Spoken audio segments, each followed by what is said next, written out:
Setelah saling tagih janji, kini giliran Ketua Umum Demokrat Susilo Bambang Yudhoyono yang mencuitkan pernyataan keras soal sikap Gerindra maupun visi misi Prabowo yang belum jelas. Kita akan membahasnya dengan Wakil Ketua Komisi Pemenangan Pemilu Partai Demokrat, Andi Nurbati. Selamat sore, Mbak Andi. Sore, terima kasih sudah hadir di Prime Time News. Iya. Kita lihat polemik ini akhirnya ditanggapi oleh Pak SBY melalui cuitannya. Ini agak keras dan nadanya sepertinya kesal gitu ya. Ada kata sembrono, kemudian bahkan menunjuk ke capres bahwa harus memiliki narasi ataupun gaya kampanye yang jelas gitu ya. Artinya apa di balik cuitan SBY ini? Saya kira Pak SBY tentu dengan Partai Demokrat ya tidak menerima kalau dikatakan bahwa Pak SBY dan Partai Demokrat itu tidak serius terhadap pemenangan capres Prabowo Sandi. Karena itu saya kira kalau ada dari pihak apakah itu Partai Gerindra atau partai koalisi lainnya yang mengatakan demikian, tentu ya Pak SBY wajib juga beliau memberikan klarifikasinya. Karena itu saya kira teguran Pak SBY kepada siapa yang melontarkan pernyataan itu mengatakan kalimat kata sembrono, saya kira teguran keras ya bahwa jangan berbicara sembarangan terkait hal-hal yang dia sendiri belum tentu tahu sebetulnya substansinya begitu. Artinya membantah ya tudingan dari pihak Gerindra yang mengatakan bahwa Demokrat belum memenuhi janjinya untuk kampanye bareng gitu. Saya kira iya, karena kalau Pak SBY langsung bicara begitu itu warning ya dengan siapa saja, bukan hanya dengan misalnya apakah yang dimaksud itu adalah Pak Mustani Sekjen Gerindra atau kita semua juga yang ada di Partai Demokrat perlu memahami bahwa kalau beliau sudah mengeluarkan tweetnya seperti itu, ya tentu ada hal yang ingin dicapai, yang disampaikan oleh beliau supaya orang tidak bicara sembarangan ya. Karena tidak mudah Pak SBY menjalin suatu komunikasi, koordinasi, apalagi yang namanya janji ya. Apalagi misalnya janji dengan Pak Prabowo atau dengan Pak Sandi. Saya sendiri mendengarkan misalnya Pak SBY mengatakan bahwa Pak Prabowo dan Pak Sandi sudah pernah datang ke Pak SBY untuk berkomunikasi, berdialog, bahkan meminta arahan-arahan terkait dengan kampanye segala macam. Dan beliau memberikan arahan-arahan itu.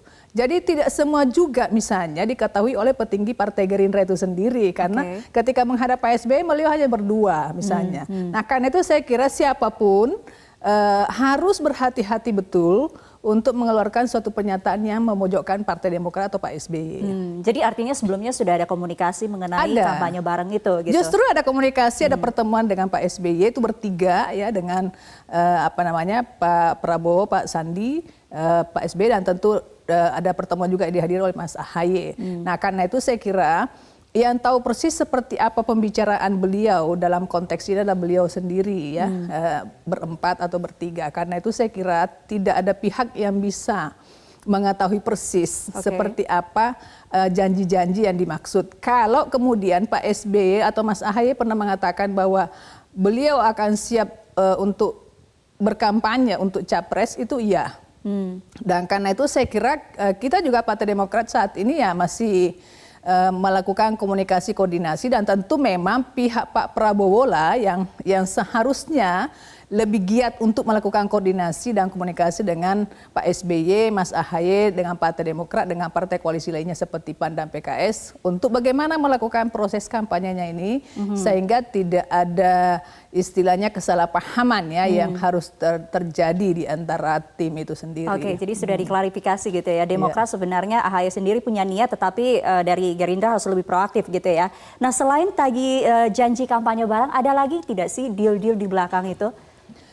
Selebihnya saya tidak tahu persis, tetapi saya yakin begini. Intinya partai koalisi saya kira itu kan ada 5 ya. Gerindra, Demokrat, PKS, PAN, tambah Berkarya. Ini sudah melakukan komunikasi, koordinasi dan rapat-rapat yang sudah dilakukan secara rutin. Ya, kalau ada yang menuntut Pak SBY harus selalu hadir dalam setiap pertemuan kan nggak mungkin ya, karena kan ada perwakilan-perwakilan. Saya kira saat ini yang perlu dilakukan adalah bagaimana menjalin komunikasi yang efektif dan tentu tepat sasaran. Sebetulnya yang kita tunggu itu adalah bagaimana semua lini ini siap untuk terjun ke masyarakat, untuk melakukan kampanye secara baik. Kita ingin bahwa kampanyenya Pak Prabowo Sandi atau juga Pak Jokowi Ma'ruf itu adalah kampanye yang Pak SBY sebutkan tadi, mengandung visi, misi, program, apa yang ditawarkan kepada masyarakat, yang dibutuhkan oleh masyarakat, yang diinginkan oleh masyarakat. Jadi jangan kesannya kesana kemari terus yang muncul itu slogan-slogan ucapan-ucapan yang tidak positif gitu. Baik. Beliau maunya ya apa real nih programnya masing-masing ditawarkan kepada masyarakat. Baik, Mbak Ani, nanti saya juga ingin minta konfirmasi juga ya mengenai janji yang juga ditagihkan Demokrat ke Gerindra, sebaliknya gitu ya, dan juga termasuk pernyataan Pak SBY mengatakan capres itu superstar, harusnya memiliki narasi yang jelas. Apakah dianggap saat ini kurang jelas? Nanti saya akan tanyakan usai jeda, tetap di Prime Time News. Anda kembali di Prime Time News, masih kita membahas mengenai polemik saling tagih janji. Mbak Andi, saya ingin juga kembali memfollow up mengenai tagih janji ini ya. Dari sekarang, dari Demokrat menagih janji ke Gerindra itu apa sebenarnya? Mungkin publik juga bertanya-tanya. Yang saya tahu begini, janji yang dimaksud ya yang saya tahu itu adalah mau bareng-bareng ya untuk melakukan kampanye bersama atau bersinergi untuk melakukan kampanye dalam rangka pemenangan Pak Prabowo Sandi. Kalau ada yang lain saya tidak tahu, karena yang tahu persis janji yang sesungguhnya itu ya Pak SBY dan Pak Prabowo ya. Karena beliau yang sering melakukan komunikasi terutama dalam proses-proses pencalonan, termasuk pasca pencalonan juga beliau berdua yang banyak bertemu. Tapi intinya bahwa secara proses teknis lah yang saya maksud ini adalah bagaimana menindaklanjuti atau memfollow up daripada apa yang diinginkan bersama dalam rangka melakukan kampanye bersama. Nah ini yang belum bersinergi menurut saya, mungkin itu yang dimaksud dengan saling menagih. Di mana Demokrat turun nggak nih Pak SBY, Pak Mas AHY, ya di sini juga menunggu kan. Inisiatif dari situ juga. Ya, karena itu saya kira mungkin itu. Nah solusinya menurut saya tinggal melakukan komunikasi dan koordinasi intensif saja. Tidak membahas mengenai janji-janji keuntungan politik atau logistik. Kalau saya mengutip ya pernyataan dari Andre Rosiade yang mengatakan bahwa Sandi ini seorang pengusaha, punya pengalaman, punya sekian banyak pegawai, pasti dia bisa memenuhi janji-janji itu. Ada hubungan tidak dengan mungkin janji logistik di balik itu? Enggak ada, janji logistik tidak ada, tidak pernah kedengaran di kita. Yang jelas bahwa begini, saya kira kalau semua capres-cawapres juga silakanlah, itu kan di timnya mereka masing-masing ya. Bagi kita kalau memang Partai Demokrat ini kan siap untuk membantu ya, karena kita membantu di sini, siap membantu untuk pemenangan, karena kita juga tidak punya kader di situ di salah satunya ya. Karena itu saya kira apa yang diinginkan oleh Pak Prabowo Sandi maupun timnya sebetulnya sama dengan yang diinginkan oleh Pak SBY dengan timnya juga Demokrat ya. Cuma ini kan belum bersinergi dengan baik. Karena itu saya kira melalui forum ini saya mengatakan bahwa Demokrat tentu akan sikapnya lebih pada menunggu ya. Nah karena itu harus dari pihak Pak Prabowo yang harus proaktif nih, mensinergikan, mengkoordinasikan bagaimana planningnya, bagaimana programnya, apa yang mau dilakukan dan segala macam. Nah karena itu saya kira memang tim sukses dalam konteks ini lebih proaktif lagi juga untuk melakukan komunikasi itu. Jadi tidak ada janji-janji yang saya tahu yang kaitannya dengan logistik. Oke. Nah, selain menanggapi mengenai tagih janji soal kampanye barang ini juga sekaligus SBY mengeluarkan kritikan juga ya buat Capres 02 yang dikatakan harus memiliki narasi atau gaya kampanye yang tepat. Apa sebenarnya yang ingin dikritik dari cuitan ini?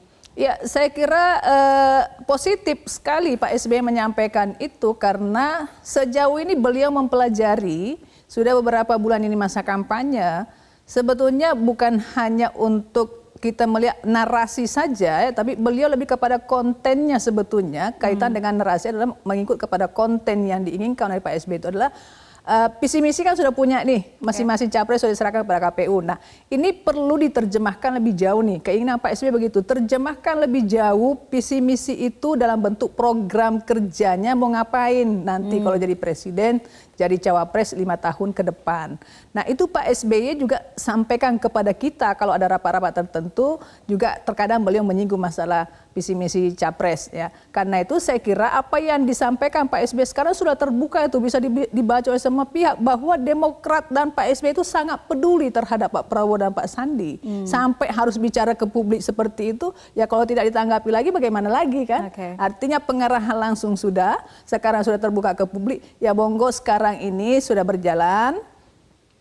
Sekarang lebih arahkan lagi kepada bagaimana program-program kerja ini lebih diutamakan untuk diangkat. Bahwa misalnya gini, kondisi ekonomi bangsa kita saat ini, kondisinya seperti apa? Nah, programnya apa ke depan yang harus dilakukan oleh Pak Prabowo Sandi nantinya ketika akan berkampanye ke masyarakat untuk bisa membuat masyarakat lebih tertarik terhadap program-programnya. Begitu dengan bidang-bidang lainnya. Nah ini yang saya maksud bahwa Pak SBY